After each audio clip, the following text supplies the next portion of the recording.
வணக்கங்க. Happy republic டே. இன்னைக்கு republic டேங்கிறது 26 ஜனவரி 1950 அன்னைக்கு நம்மளுக்கு ரிப்பப்ளிக் டேன்னு கிடச்சிது. இது 74வது வருஷம். 26 ஜனவரி 2024. 74 வருஷத்துக்கு முன்னாடி இன்னைக்கு நம்ம கான்ஸ்டியூஷனை ஃபார்மலாக நம்ம அக்செப்ட் பண்ணிட்ட நாடு. இதுக்கு முன்னாடி கவர்னர் ஜெனரல்னு இருந்தாங்க. இன்னிலேருந்து பிரசிடென்ட் அப்படிங்கிறவர் வந்தார்.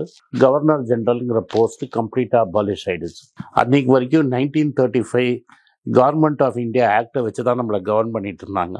26 ஜனவரி 1950லேருந்து நம்மளை அரசியல் சாசன சட்டப்படி நம்மளை கவர்ன் பண்ண ஆரம்பித்தாங்க. இந்த கான்ஸ்டியூண்ட் அசம்பிளியில் பிரசிடெண்ட்டாக இருந்தவர் டாக்டர் ராஜேந்திர பிரசாத். அவர் முதல் பிரசிடெண்ட் ஆஃப் இந்தியாவாக இருந்தார்.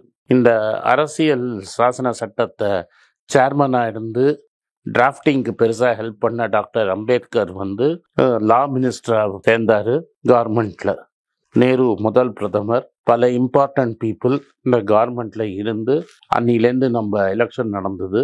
1952 முதல் எலெக்ஷன் நடந்தது லோக்சபாவில். ஸோ இது நம்மளுக்கு ரொம்ப இம்பார்ட்டன்ட் நாள்.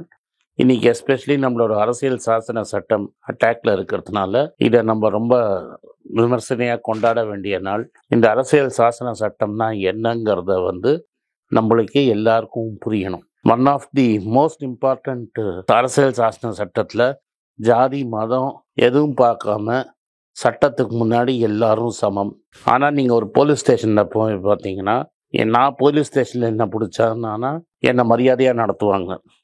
அதே சமயத்தில் யாராவது ஒரு படிக்காத பையனோ இல்லாட்டா லோ லெவல் பையன் இருந்தானா அவனை தப்பு பண்ணுறான்னு தெரியறதுக்கு முன்னாடியே அவனை 2 அடி அடிச்சுட்டு தான் என்கொயரியே பண்ணுவாங்க. ஸோ ஒருத்தரோட சோஷியல் ஸ்டாண்டிங்கை வச்சு தான் சொசைட்டியில் நடத்துவாங்க. இன்றைக்கி நான் உங்கள்கிட்ட சொல்ல போகிற எக்ஸாம்பிள் பற்றி ஆல்ரெடி ஒரு வாட்டி உங்கள்கிட்ட பேசி இந்த சேனலில் பல பேர் பார்த்துருக்கீங்க. கீழே அந்த லிங்கை போடுறேன். இந்த மனுஷர் 300 கம்பெனி ஆரம்பித்து 51 கோடி ரூபா மக்களை ஏமாற்றியிருக்காரு. இந்த 51 கோடி ரூபா 1991லேருந்து ஆரம்பித்து நடந்து ஒரு 20 வருஷமாக கேஸ் நடந்து ஒரு 2 மாதத்துக்கு முன்னாடி இந்த கேஸ் நடந்தது. பட் இன்னைக்கு பேசணுங்கிறதுக்காக நான் அதை டிலே பண்ணி வச்சேன். எதுக்குன்னா, எவ்வளோ தூரம் நீங்கள் படித்து பட்டம் வாங்கி சொசைட்டியில் நீங்கள் பெரிய ஆளாக இருந்தாலும் சட்டம் ஒரு நாளைக்கு உங்களை தண்டிக்குங்கிறதுக்கு உங்களுக்கு ஒரு எக்ஸாம்பிளுக்காக எல்லாரும் சட்டத்துக்கு முன்னாடி சேம். சட்டம் உங்களுக்கு வேற இல்லை, எனக்கு வேற இல்லை, எல்லாருக்கும் ஒன்றுன்னு சட்டம் காட்டின கேஸ் இது ஒன்று. இந்த கேஸ் சுபிக்ஷா கேஸுன்னு நான் முன்னாடியே சுபிக்ஷா பற்றி ஃபுல் டீட்டெயில் பேசியிருக்கேன். ஆனால் இப்போ இவருக்கு சென்டென்ஸ் ஆன கேஸ் இன்னொரு இம்பார்ட்டண்ட் கேஸு. விஸ்வப்ரியான்னு ஒரு கம்பெனி ஆரம்பிச்சிருந்தார்.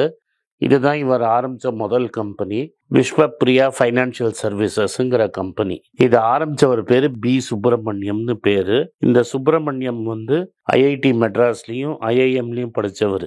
எங்கள் கம்யூனிட்டியை சேர்ந்தவர். எங்களுக்கு சொசைட்டியில் இவங்கெல்லாம் பொய் சொல்ல மாட்டாங்க, திருட மாட்டாங்கன்னு ஒரு நல்ல பேர் இருந்தது. நல்லா படித்தவங்க, ஒழுக்கமாக இருக்கிறவங்க. இந்த கம்யூனிட்டியை உள்ள வரவங்க முக்கால்வாசி பேர் ஒழுக்கமத்தோடு இருக்கிறவங்க, மாரலி எத்திக்கலி கரெக்டாக இருப்பாங்க அப்படின்னு ஒரு பேர் இருந்தது. இது தவறு. சொசைட்டியில் எல்லாரும் சேம் தான். அதனால் பரப்புனால ஒருத்தர் நல்லவர் இன்னொருத்தர் கெட்டவர்னு நம்மளால சொல்ல முடியாது. இவர் இதே ஐஐடி ஐஏஎம்ல படித்தவனால இவர் ரொம்ப பெரிய மனுஷன், ரொம்ப சக்ஸஸ்ஃபுல்லாக இருப்பார் அப்படின்னு நீங்கள் சொல்ல முடியாது. ஐஏஎம் அகமதாபாத்லேயும் படித்தவர். ஐஏஎம் அகமதாபாத் தான் இருக்கிறதுலையே best management institute. Raghuram Rajan நான் கூட ஐஏஎம் அகமதாபாத்தில் படிச்சுட்டு வந்தவர். அது மாதிரி இடத்துல படித்தவர். இது மாதிரி ஃப்ராடு செய்வாருன்னு யாரும் எதிர்பார்க்கல. விஸ்வப்ரியான்னு ஒரு ஃபைனான்ஸ் கம்பெனி ஆரம்பித்தார். அதுக்கு அவர் ஒரு ஆர்பிஐ லைசன்ஸும் வாங்கியிருந்தார். இந்த ஆர்பிஐ லைசன்ஸு 2005 கேன்சல் பண்ணப்பட்டது. அந்த கேன்சல் பண்ணதை பற்றி அவர் யார்கிட்டையுமே சொல்லலை. இந்த விஸ்வப்ரியாவில் அவர் பல ப்ராடக்ட்ஸ் இன்ட்ரடியூஸ் பண்ணி லோன் வாங்கியிருக்கிறாரு. லோனெல்லாம் பல பிராண்ட் நேம் போட்டு அவர் விற்றார். Safety plus, liquid plus, security bond, asset back security bond, prime invest, இதெல்லாம் பண்ணார். இவர் இவ்வளோ தூரம் படிச்சிருக்கிறாரு. ஆர்பிஐயில் பர்மிஷன் வாங்கியிருக்காரு. அதனால் இவர் நல்லவராக இருப்பார். இவங்க அப்பாலாம் நல்ல வேலையில் இருந்தவர். அப்பா அம்மா அவங்க ஃபேமிலி கனெக்ஷன்ஸ் வச்சு எல்ஐசி இது மாதிரி பெரிய நிறுவனத்தில் இருந்தவங்களோட போர்டில் போட்டு இவர் இந்த கம்பெனி ஆரம்பித்தார். இவங்க ஒய்ஃபும் இந்த கம்பெனியில் இருந்தாங்க. டோட்டலாக 47 கோடி ரூபாய்க்கு மேலே கலெக்ட் பண்ணியிருக்காரு. அவர் வந்து Tamil Nadu protection of depositors act அப்படின்னு ஒன்று இருக்குது. அதாவது நீங்கள் ஒரு நிதி நிறுவனத்தில் பணத்தை போட்டிங்கன்னா தமிழ்நாடு கவர்மெண்ட்டு ஒரு சட்டம் பாஸ் பண்ணியிருக்காங்க. அது மூலமாக உங்களை கன்வெக்ட் பண்ணுவாங்க. இது ஃபைனான்ஷியல் எஸ்டாப்ளிஷ்மெண்ட்ஸில் நீங்கள் பணத்தை போட்டிருந்தீங்கன்னா அது உங்களை ப்ரொடெக்ட் பண்ணுற ஆக்ட். அந்த சட்டத்தில் ஒரு லோக்கல் மேஜிஸ்ட்ரேட் வந்து அவரையும் அவர் குடும்பத்தில் அவர் ஒய்ஃபையும் கன்விக்ட் பண்ணியிருக்காங்க. அவங்க அம்மாவுக்கு வயசாகிடுச்சுங்கிறதுனால விட்டுட்டாங்கன்னு நினைக்கிறேன். அது மாதிரி பல பேரை கன்விக்ட் பண்ணதில் இவருக்கு 20 வருஷம் ஜெயில் சென்டென்ஸ் கொடுத்துருக்காங்க. இவருக்கு வயசு 57. இவர் வந்து நிறைய படித்ததுனால இந்த கேஸெல்லாம் வந்ததுனால இவரே அட்வொகேட் எக்ஸாம் எழுதி பாஸ் பண்ணி இவரே அட்வொகேட்டாக இருக்கார்.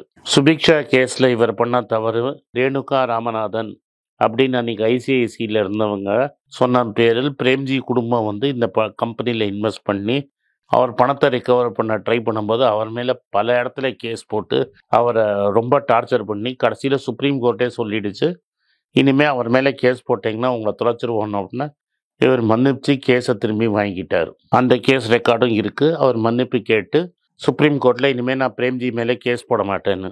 இப்போ வந்து டோட்டலாக என்ன சொல்லியிருக்காங்கன்னா 47.68 கோடி கலெக்ட் பண்ணி 51 கோடி ரூபா கொடுக்கணும். அன்னைக்கு டேட்டில் இது ஒரு 20 வருஷமாக நடந்துட்டுருக்கிற கேஸு 51.47 கோடி ரூபா கொடுக்கணும். இந்த 10 வருஷத்துக்கு வட்டி போட்டிங்கன்னா எவ்வளோ இருக்குன்னு தெரியாது பணம். இவர் என்ன சொல்கிறாருன்னா, நான் இந்த கடன் கொடுக்கணும், நான் இன்வெஸ்ட் பண்ண இடத்துல என் பணம் திரும்பி வரல, அசட்டுக்கும் லைபிலிட்டிக்கும் மிஸ்மேட்ச் ஆகிடுச்சு, அதனால் நான் போட்ட பணத்தை என்னால் எடுக்க முடியல அப்படின்னு சொல்கிறாரு. இது முதல்ல ஆர்பிஐ ரெகக்னேஷன் இருந்தது. 2005 ஆர்பிஐ வந்து அவங்க ரெகக்னேஷனை கேன்சல் பண்ணிட்டாங்க. அந்த விஷயத்தையும் இவர் சொல்லலை. இவங்கள போட்டது எல்லாமே upper middle class, Mylapore, Abhiramapuram, T Nagar இது மாதிரி ஏரியாவில் அப்பர் மிடில் கிளாஸை மிஸ்லீடு பண்ணி இன்வெஸ்ட் பண்ணியிருக்கிறாரு. சில பேர் என்ன சொல்கிறாங்கன்னா, ஆர்பிஐ லைசன்ஸ் கேன்சல் ஆனதே எங்கள்கிட்ட சொல்லலைன்னு சொல்கிறாங்க. இதெல்லாம் அந்த ஜட்ஜு கேட்டு அவருக்கு 20 வருஷம் சென்டென்ஸ் கொடுத்துருக்காரு. உடனே இவர் ஜெயிலுக்கு போவாரானா போக மாட்டார். டிஸ்ட்ரிக்ட் கோர்ட்டு, ஹை கோர்ட்டு, இது நேராக ஹை கோர்ட்டுக்கு போகும்னு நினைக்கிறேன், எனக்கு சட்டம் தெரியாது. பட் பல கோர்ட்டில் கேஸுக்கு போய் சுப்ரீம் கோர்ட் வரைக்கும் போகும். இன்னொரு 20 வருஷம் இந்த கேஸ் நடக்கும். 10-15 வருஷம் கேஸ். ஆனால் இந்த கேஸ் இன்னைக்கு ரிப்பப்ளிக் டேல இம்பார்ட்டன்ட். ஏன்னா நான் படிச்சுட்டேன், நான் வந்து பெரிய ஆள், அதனால் மக்கள் என்னை நம்பணும் அப்படின்னு நினச்சி நீங்கள் தப்பு பண்ணாலும் சட்டம் பேசும். மெதுவாக பேசினாலும் சட்டம் டெஃபினட்டாக ஒரு நாளைக்கு பேசும். உங்களை பொறுத்த வரைக்கும் ரிசர்வ் பேங்க் அப்ரூவல் இருக்கா, செபி அப்ரூவல் இருக்கா, ஐஆர்டிஏ அப்ரூவல் இருக்கா, கரண்ட்டாக இருக்கா? இவங்க அப்ரூவல் இருக்குன்னு சொன்னால் கூட நீங்கள் போய் அந்த வெப்சைட்டில் செக் பண்ணிக்கிறது பெட்டர். உங்கள் பணம் நீங்கள் தான் கேர்ஃபுல்லாக இருக்கணும். ஒருத்தர் உங்கள் பணத்தை டெபாசிட் வாங்குறாருன்னா அவருக்கு ஆர்பிஐயில் அப்ரூவல் இருக்கணும். ஒருத்தர் உங்களுக்காக டிரான்சாக்ஷன் பண்ணுறாருன்னா அவர்கிட்ட செபி அப்ரூவல் இருக்கணும். இன்சூரன்ஸ் விற்கிறாருன்னா ஐஆர்டிஏ அப்ரூவல் இருக்கணும். இந்த இப்போ சப் புரோக்கர் ஏஜென்ட்டெல்லாம் அவங்க பேரில் பேமெண்ட் வாங்க முடியாது. நீங்கள் எந்த பேமெண்ட் வாங்குறீங்களோ அவங்களுக்கு செபி அப்ரூவல் இருக்கா, ஐஆர்டிஏ அப்ரூவல் இருக்கா, ஆர்பிஐ அப்ரூவல் இருக்கா அப்படிங்கிற பேரில் பார்த்துட்டு தான் நீங்கள் போடணும். பல கேஸில் நம்மளுக்கு என்ன கேள்விப்படுறோம்னா, நம்ம சீஃப் மினிஸ்டர் ஃபோட்டோ வச்சுருந்தாரு, சீஃப் மினிஸ்டரோட சேர்ந்து ஃபோட்டோ எடுத்துருந்தாரு, பெரிய சினிமா ஸ்டாரோட ஃபோட்டோ எடுத்திருந்தாரு, அதனால் நம்பிட்டோன்னு. அதெல்லாம் நம்பாதீங்க. யாராக இருந்தாலும் இந்த அப்ரூவல்லாம் இல்லாமல் உங்கள் பணத்தை கொடுத்தா பெரும் நஷ்டமாகும். சட்டம் அது கடமையை செய்யும். ஆனால் சட்டம் கடமையை செய்கிற வரைக்கும் 20 வருஷம் ஆகிடும், நம்மளுக்கு வயசெல்லாம் போயிடும். சட்டம் கடமையை செஞ்சு அவன் ஜெயிலுக்கு போனால் கூட போட்ட பணம் நம்மளுக்கு வராது. அந்த ஆளுங்கள்கிட்ட பணம் இருக்காங்கிறது நம்மளுக்கு தெரியாது, அந்த பணம் எங்கே போச்சுன்னு தெரியாது, ரிக்கவரி பண்ணுறது கஷ்டம். நம்ம தான் கேர்ஃபுல்லாக இருக்கணும். இதே மாதிரி வேலூரில் ஒரு ஸ்கேம் நடந்து அதை பற்றி நான் பேசினேன். இப்போ அதை பற்றி யாருமே மீடியாவில் பேசுகிறதே கிடையாது. ஸ்டாக் மார்க்கெட்டில் சம்பாதிச்சு காசு கொடுத்துருவாங்கன்னு நம்பினோம். அதனால் இது மாதிரி ஸ்கேமெல்லாம் நிறைய நடக்கும். நம்ம தான் கேர்ஃபுல்லாக இருக்கணும். நன்றி, வணக்கம்.